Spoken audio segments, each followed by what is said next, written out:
El Ministerio Apostólico de Enseñanza y Predicación Rema Internacional presenta hoy la proclamación de las buenas nuevas de Dios para tu vida. El mensaje de ayer, el mensaje de hoy y el mensaje para la eternidad a los que tienen hambre y sed de la palabra de Dios. Un querigma de Dios para el que oiga, el que tiene oídos para oír. Escuche el dabar del Eterno a las naciones. Ahora es el tiempo para recibir el rema del Espíritu Santo a tu espíritu. Escuchemos con fe la memra del Señor para el alma. Los días extraños están descritos en el Evangelio según San Mateo capítulo 24, verso 37 hasta el 39. Vamos a leer allí la palabra de Dios y vamos a centrarnos en el hecho de que estamos viviendo días finales. Así como en el tiempo de Noé estaban viviendo días finales, antes de caer el diluvio, en este tiempo estamos viviendo días finales. Pero no va a caer un diluvio, no va a caer agua, va a caer fuego cuando este mundo, como lo conocemos hasta hoy, concluya, termine por orden de Dios. Así que vamos a mirar Mateo 24, verso 37 al 39. Estas son palabras del Señor Jesucristo. Dice así la palabra de Dios. Mas como en los días de Noé, así será la venida del Hijo del Hombre. Porque como en los días antes del diluvio, estaban comiendo y bebiendo, casándose y dando en casamiento, hasta el día en que Noé entró en el arca. Y no entendieron hasta que vino el diluvio y se los llevó a todos. Así será también la venida del Hijo del Hombre. Hagamos una corta oración, entreguemos este tiempo en manos del Señor para que Él nos dirija a quien expone y a los que escuchan. Padre, gracias por tu palabra. Gracias por permitirnos leerla, por poder meditar en ella. Ahora, Dios, bendice, Señor, alimenta, guía y da respuesta a toda pregunta que tu pueblo te hace. Sé tú, Señor, guiando por medio de tu palabra. Te lo estamos rogando en el nombre de tu Hijo Jesús de Nazaret. Amén. Muy bien, días extraños. ¿Por qué? Pensemos en este tiempo. Podemos imaginar aproximadamente año 27 después de Cristo. Recuerde que este es un hecho histórico totalmente comprobable. Un hecho que aconteció. Hablamos de un hombre, Jesús de Nazaret, Dios, que se hizo carne para redimirnos a los que creyeren en Él del pecado, de la muerte eterna. Jesús de Nazaret, en ese año que ya hemos mencionado, se dirigió a la multitud que estaba atendiéndole, por lo menos al grupo de personas que estaba atendiéndole, eran los 12 que estaban con Jesús, y seguramente otro grupo notable de personas que estaban interesadas en escuchar las palabras de Jesús. Además de eso, también podemos ver en la escena a fariseos, saduceos, escribas y personas que estaban encargadas de dirigir los asuntos espirituales de la nación de Israel en ese entonces. Todo esto bajo una especie de techo gubernamental que le había impuesto el Imperio Romano a Israel, especialmente a la familia de Judá, en este año, primer siglo de nuestra era. Así que, ya teniendo un marco histórico un poco corto, pero creo que nos puede dar un poco más de luz, pensemos en Jesús sentado en las escalinatas del templo o tal vez caminando alrededor del templo. En ese momento Jesús dio un discurso que conmovió la vida de las personas que estaban escuchando porque dijo cosas muy fuertes. O por lo menos allí estaban mostrándole la belleza de los edificios, las ofrendas votivas y todo lo que había allí. Y Jesús comienza a enseñarle a sus discípulos, ya en el Monte de los Olivos. estas palabras que comenzaron diciendo, ¿veis todo esto que está aquí? Les aseguro que no va a quedar aquí piedra sobre piedra. Pudo ser en el mismo templo o pudo ser en el Monte de los Olivos. Lo que sí sabemos es que la enseñanza fue en un solo día y fue a los discípulos del Señor. ¿Cuánta gente habrá escuchado a Jesús decir esto? ¿Y cuánta gente se habrá escandalizado? ¿Cómo así que este templo santo va a ser destruido? Los mismos discípulos estaban asombrados de escuchar las palabras de Jesús. Pero eso no fue lo más fuerte que ellos escucharían. Jesús prosiguió y entre las cosas que dijo, vamos hoy a centrarnos en estos cortos versículos. Mas como en los días de Noé. Para cualquier persona que conoce Génesis capítulo 6, que lo ha estudiado, que lo ha escuchado, etc., pues se va a dar cuenta que fue un tiempo terrible. Tan terrible que incluso dice la palabra de Dios que a Dios le dolió en su corazón haber hecho al hombre. No es arrepentirse, como las traducciones por lo general lo pasan. Dios se arrepintió de haber hecho al hombre. No, Dios no se arrepiente.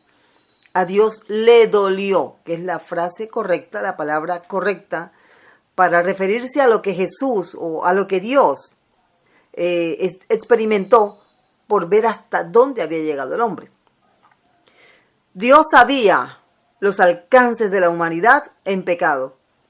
Pero bueno, parece que hay una distancia entre lo que Dios sabía y ver la gente, lo que estaba haciendo, cómo se estaban pervirtiendo, todas las prácticas inmorales y perversas que tenían. De tal forma que la solución que Dios vio, y Dios es sabio, las decisiones del Señor son perfectas. Él dijo, aquí la única solución es un diluvio y comenzar otra vez. Hay mucho que decir con respecto a este tiempo, pero hoy quiero centrarme en Noé. Noé, sí señor, Noé. ¿Por qué? Porque estamos viviendo en una generación con muy poquitos Noé, muy poquitos. ¿Por qué Noé?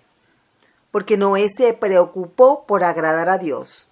Noé se preocupó por salvar a su familia. Noé se preocupó incluso por sus vecinos inmorales y pervertidos. Noé es el padre de familia que Dios quiere ver en todas las familias de hoy.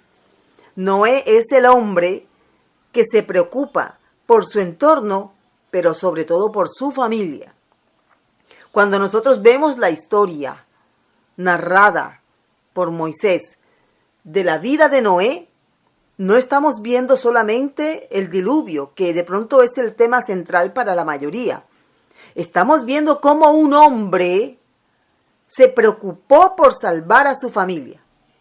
Cómo un hombre decidió hacer el esfuerzo, obedecer al Señor, para que no solo él fuese salvo, sino toda su familia. Ese es el hombre del que vamos a hablar hoy. Ese es el Noé que estamos esperando hoy. Porque estamos viendo hombres que no parecen tener pantalones puestos. Uso esta expresión porque, por lo menos acá en nuestra tierra, se reconoce que tener los pantalones es ser varón. Y tener polleras, pues es un hombre que no es varón. También se le llama de otra forma, pero bueno, vamos a quedar allí, vamos a dejar allí el tema de cómo se contempla la hombría de un varón. Entonces, ya que esa es la situación que estamos enfrentando, hombres que han perdido la sujeción de sus hijos, la sujeción de su esposa, el orden del hogar. Hay mucha mujer cabeza de hogar porque los hombres en términos generales lo digo, porque hay hombres que son admirables en la atención a su esposa, a sus hijos, pero son pocos. Y debería ser, más varones deberían haber pendientes a estos detalles tan importantes, que cambiarían completamente la visión que hay de Dios en la sociedad. Hombres que estén dispuestos a obedecer al Señor, hombres que estén dispuestos a salvar a su familia, a llevar a la iglesia a su familia, para que sean salvos todos. Esa es la idea que estamos viendo aquí en Génesis capítulo 6, acerca de un hombre excepcional, Noé. Un padre amoroso, un esposo amoroso. De pronto no tenemos detalles de la relación de la familia, pero para Noé haber hecho lo que hizo, se necesita amar a la familia. Así que miremos, en primer lugar, ¿qué es lo que nos enseña la palabra de Dios a través de un hombre como Noé? Noé es un símbolo del varón que Dios está llamando hoy. Y bueno, este mensaje es para todos, pero en especial va dirigido a los varones. Noé es el símbolo de hombre, de varón, que Dios está llamando hoy para servirle a Él, para traer a Él a su familia, para pregonar la palabra de justicia a los que no conocen.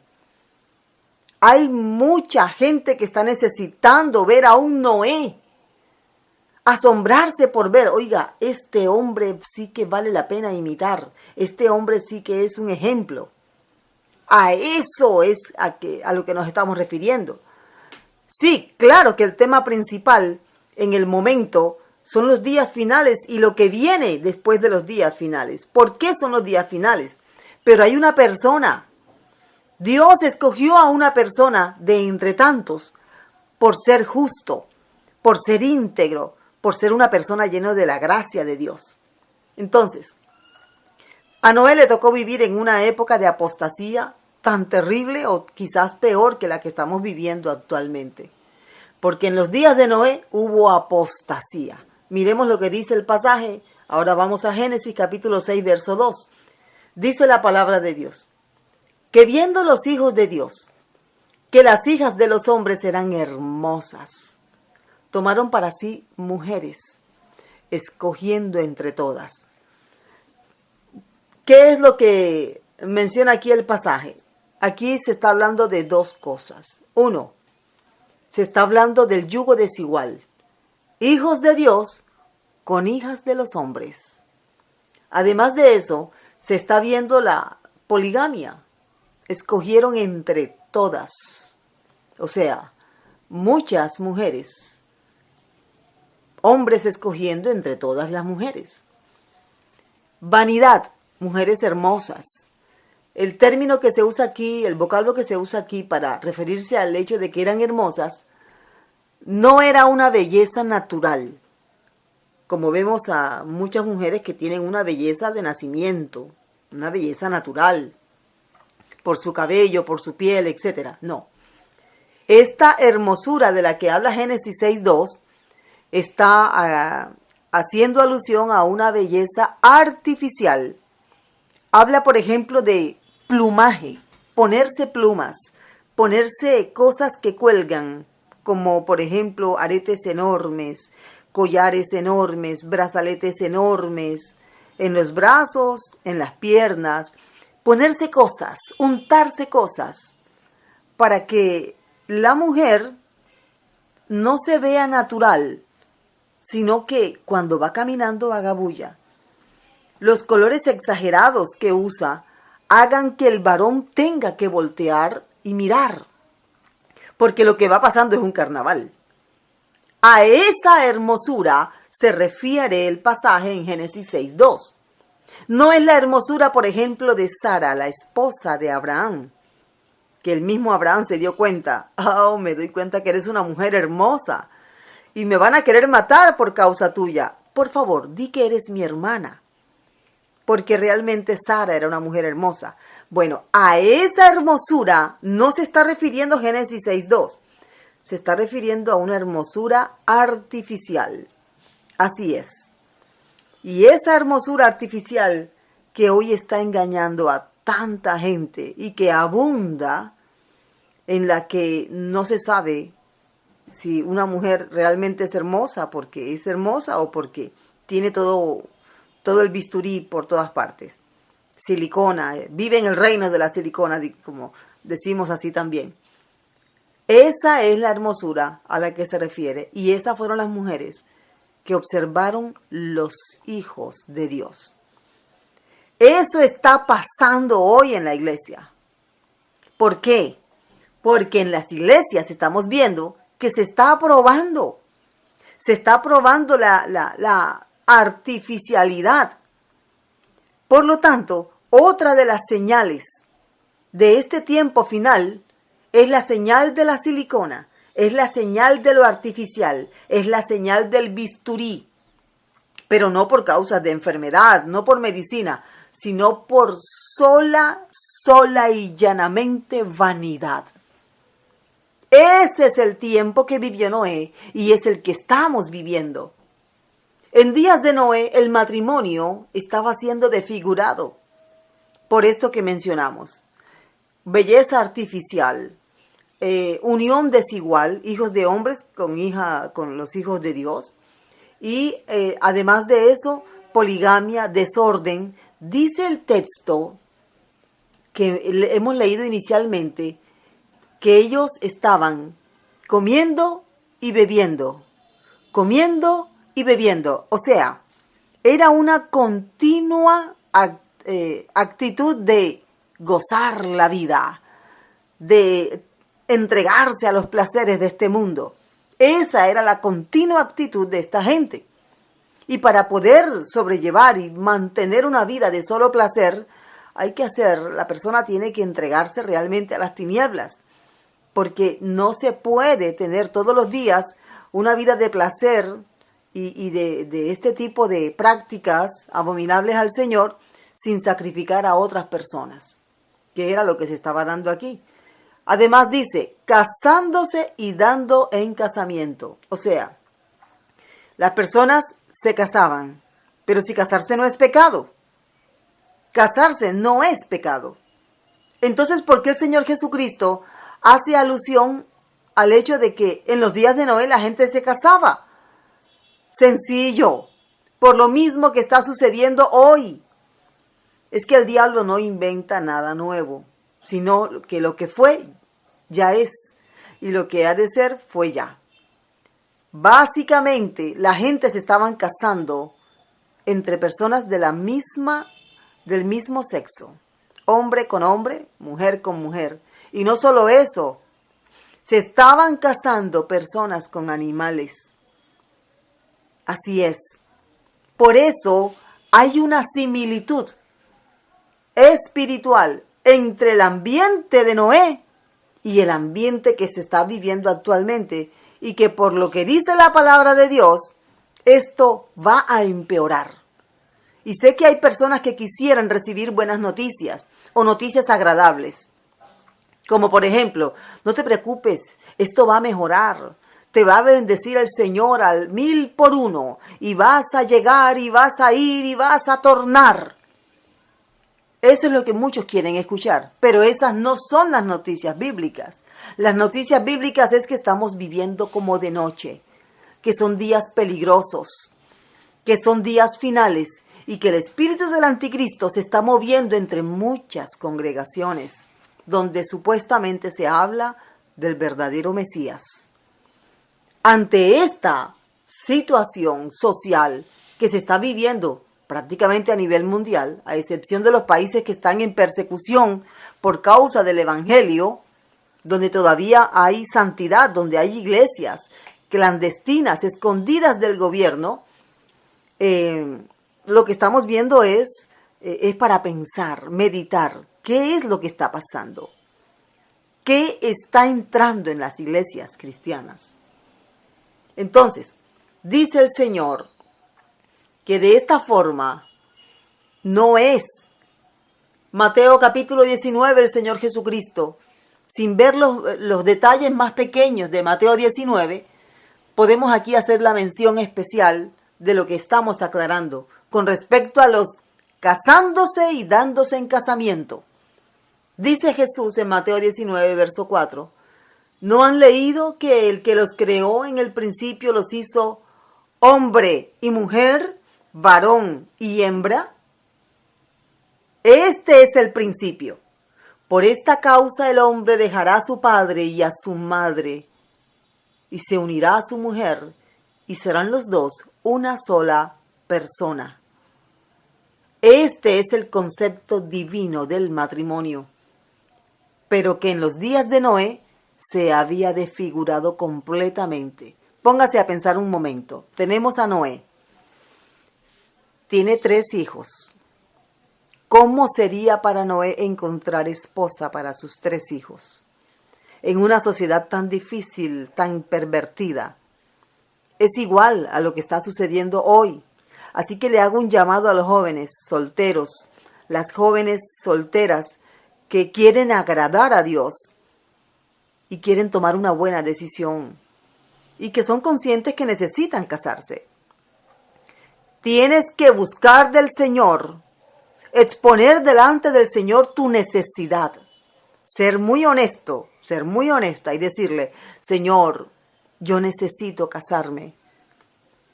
Yo necesito mi compañero, necesito mi compañera.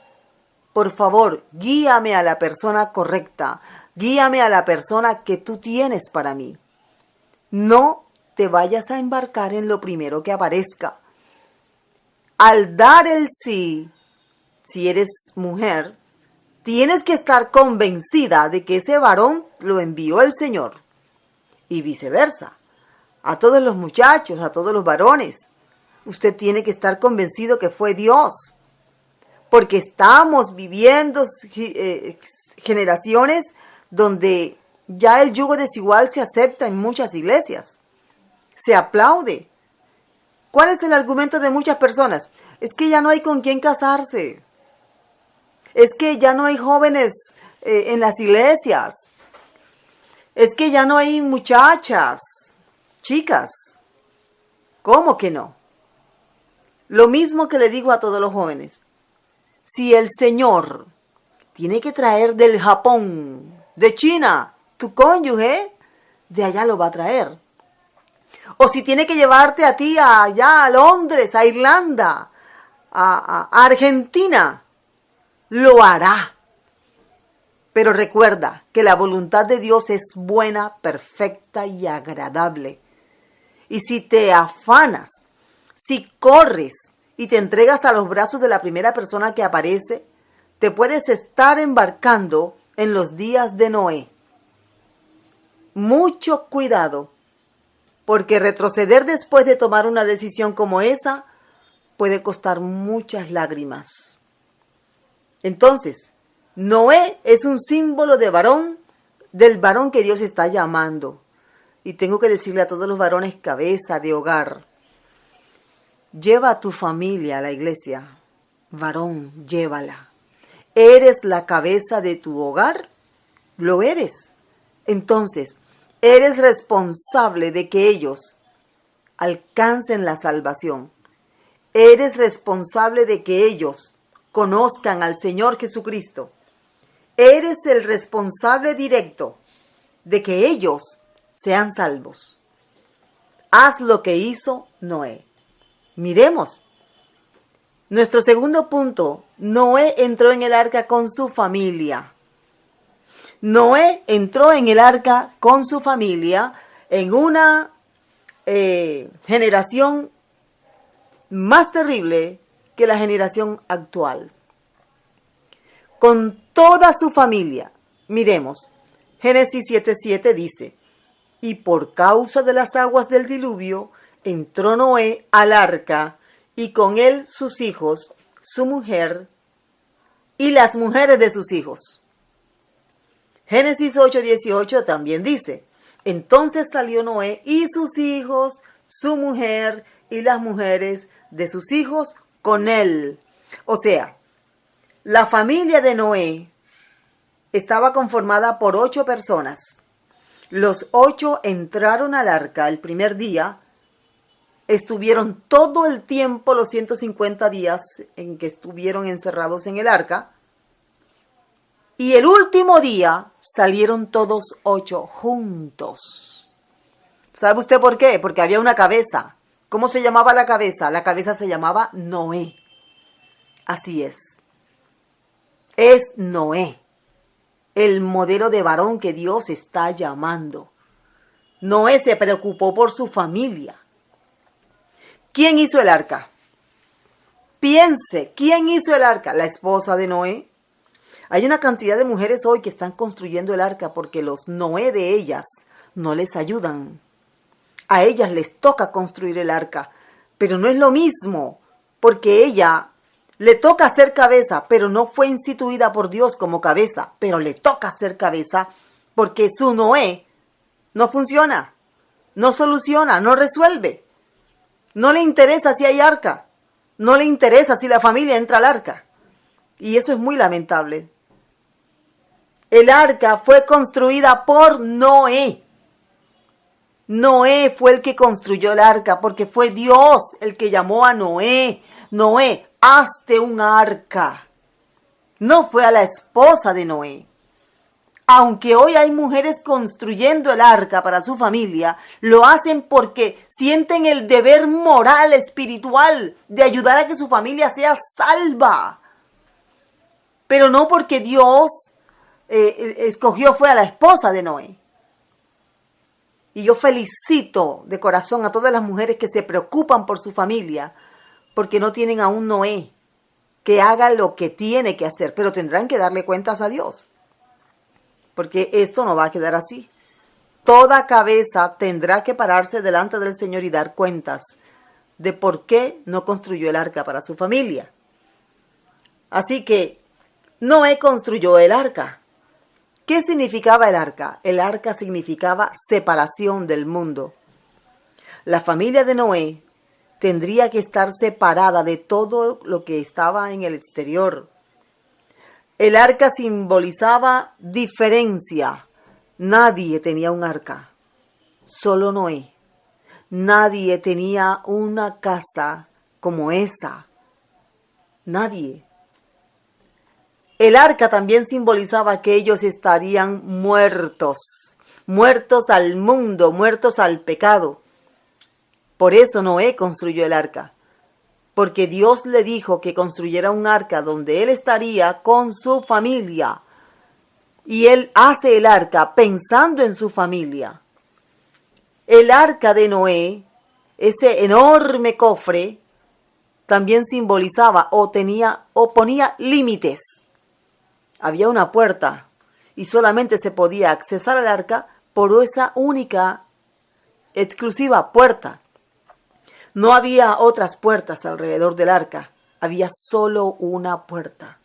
Una puerta que, por cierto, la cerró Dios y la abrió Dios. ¿Por qué? Porque Noé obedeció a la voz de Dios.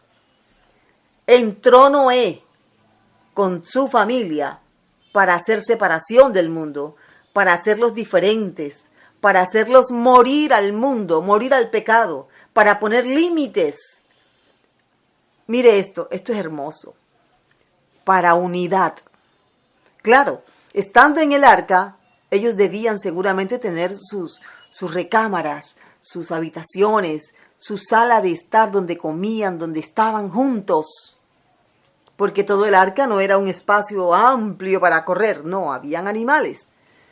Pero la familia estaba unida. El arca los unía. No podían pelear, no podían separarse. Estaban en el mismo espacio, todos juntos. Y todo esto propiciado porque un hombre le obedeció a Dios. Además de todo esto, protección. El arca simboliza protección. Los que estaban dentro del arca serían salvos de la catástrofe que estaba sucediendo afuera. Estaban en el arca protegidos, guardados, aislados de todo el mal que había afuera. Y por último, el arca parecía un ataúd. un cofre fúnebre parecía el arca. ¿Por qué? Porque de esta forma ellos fueron bautizados en Cristo. De esta forma ellos fueron expuestos a la muerte y resucitados. Por eso es que el arca no solamente representa a Jesucristo, el arca es un tipo de Cristo. El arca es un tipo de Cristo. Miremos lo que dice la primera carta del apóstol Pedro, capítulo 3, verso 20. En el Nuevo Testamento, busque la Biblia, abra la Biblia y léala. Dice la palabra de Dios. Los que en otro tiempo desobedecieron, cuando una vez esperaba la paciencia de Dios en los días de Noé, mientras se preparaba el arca, en el cual pocas personas, o sea, 8, fueron salvadas por agua. Ahora dice el verso 21 de la primera carta de Pedro 3, dice, el bautismo que corresponde a esto ahora nos salva. Muy bien, ¿por qué dice el apóstol que ellos fueron bautizados? Porque en el momento en que ellos entran en el arca que construyó Noé bajo la guianza del Señor, ellos estaban como sepultados. Viene el diluvio, no quedó un solo ser humano vivo, aparte de los 8 que estaban en el arca. En ese momento en que ellos están en el arca, cae el diluvio, ellos estaban sepultados. Fue un milagro que 8 personas sobrevivieran a semejante tormenta de 40 días y 40 noches. Cualquier persona que sabe lo que una tormenta hace en menos de una hora, entenderá que en 40 días y 40 noches ni el arca hubiera quedado, pero Dios preservó el arca. El arca fue construida exclusivamente para flotar sobre el agua, no para navegar, sino para flotar sobre el agua. Y el arca soportó la tormenta, soportó los rayos, soportó la terrible oscuridad, el frío, las enormes olas que se levantaron. Algún día hablaremos acerca del diluvio y todo lo que causó. La tierra está completamente llena de las evidencias del diluvio. Pero lo que quiero resaltar es que es un milagro que el arca no se haya desbaratado con toda la carga que llevaba. ¿Por qué no se desbarató el arca? Porque Dios preservó la vida de estas personas a través del arca. Dios guió el arca para que quedara encallada donde quedó. Dios guió el arca para que estuviera firme. Dios protegió mediante sus ángeles el arca. Pero esta gente normalmente hubiera muerto. Todos hubieran muerto. Así que de la misma forma pasa con el bautismo en aguas. El bautismo en aguas, la persona llega y es sumergida por el pastor, por el ministro en el agua. En ese momento en que es sumergida, la persona es sepultada. Cuando la persona sale del agua, que el ministro saca a la persona del agua, la persona está representando que va a resucitar con Cristo. Por eso es tan importante el bautismo en aguas.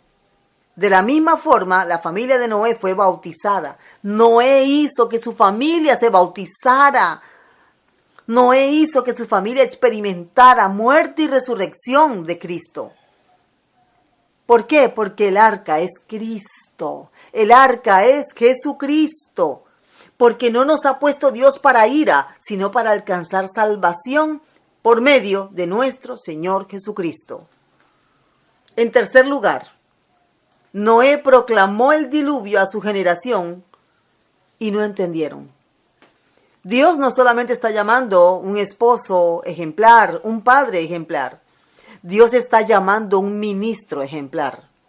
Noé predicó sobre el fin de su tiempo y la gente no escuchó. Dice aquí la segunda carta del apóstol Pedro, capítulo 2, verso 5. Y si no perdonó al mundo antiguo, sino que guardó a Noé. Ahora quiero que resalte esta expresión. Pregonero de justicia, con otras 7 personas, trayendo el diluvio sobre el mundo de los impíos.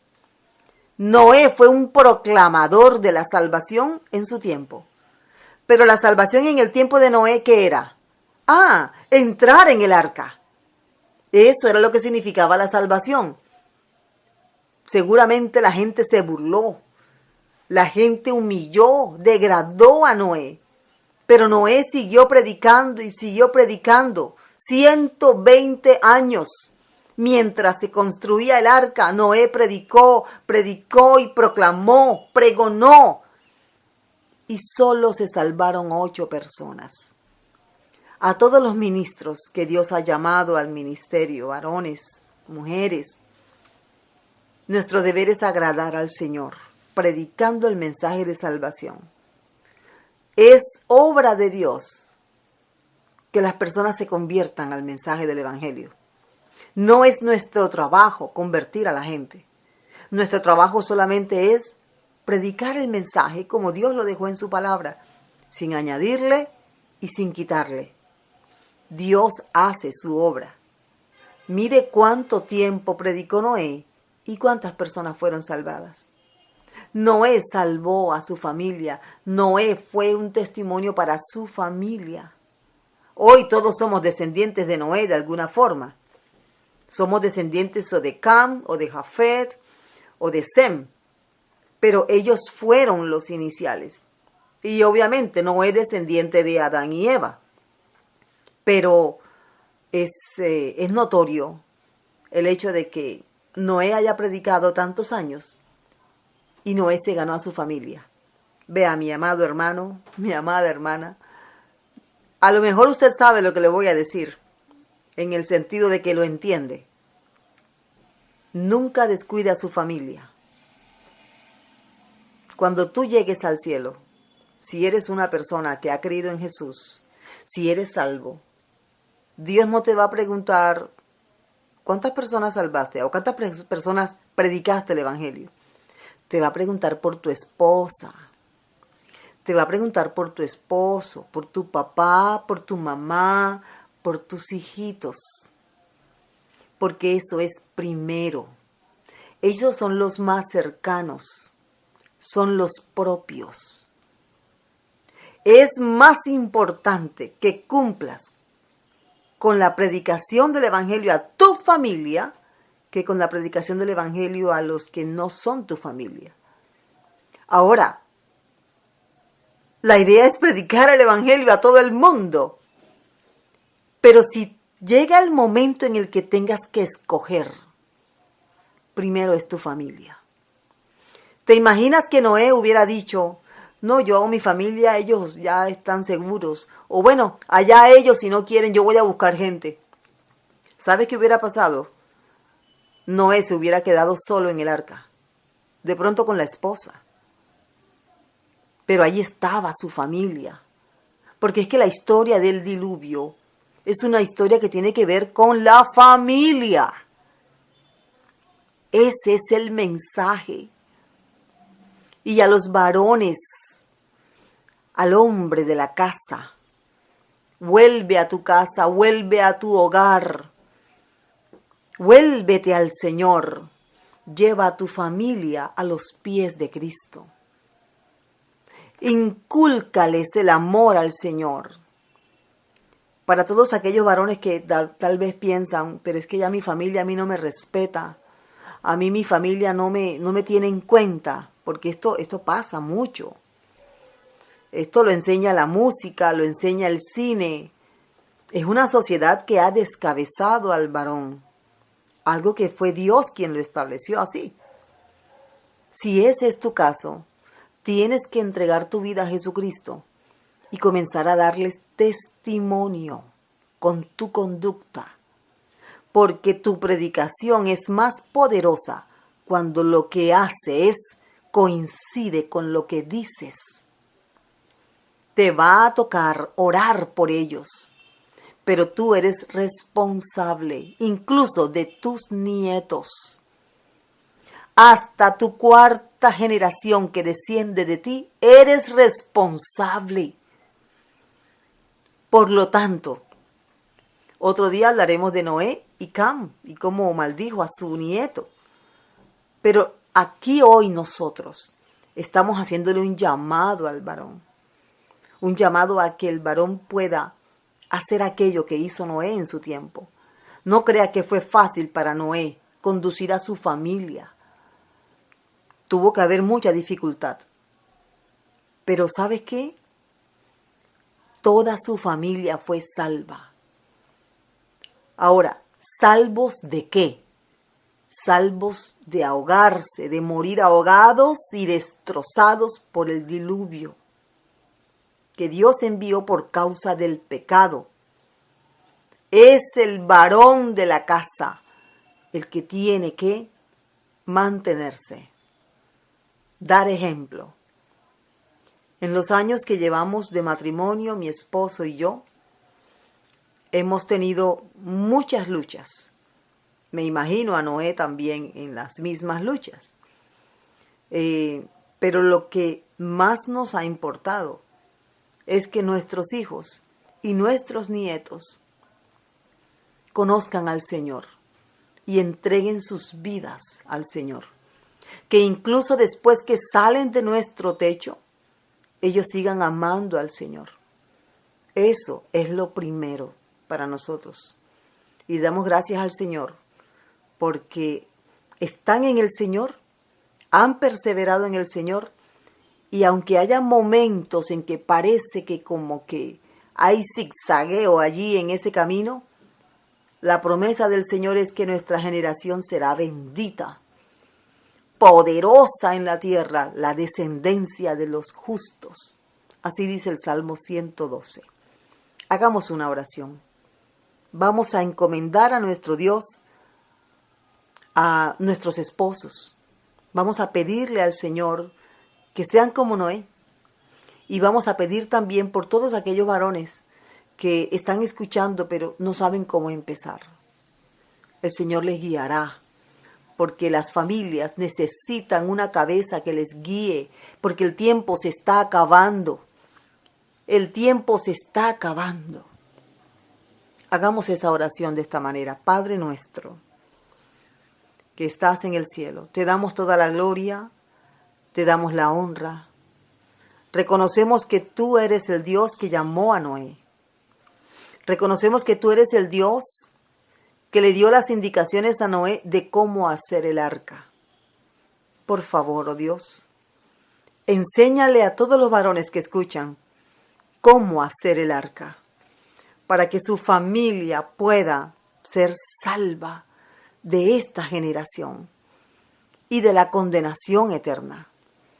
Te rogamos, Padre, por tu misericordia, por aquellos varones que como Noé han construido o están construyendo el arca para su familia. Señor, ayúdales a perseverar. Permíteles ver el galardón al final del camino, darse cuenta de que valió la pena guardar a su familia, formar a su familia. Ayúdales, Señor, a ser esposos ejemplares, padres ejemplares, ministros ejemplares. Te lo rogamos, Padre, en el nombre poderoso de tu Hijo amado Jesús de Nazaret. Amén, amén y amén. El Ministerio Apostólico Rema Internacional pone a disposición esta predicación. Ofrecemos ministración a simposios, seminarios, campañas evangelísticas, educación globalizada sana y de carácter interdenominacional. Escríbanos a ministerioremainternacional@gmail.com o llámenos al celular 316-270-7181.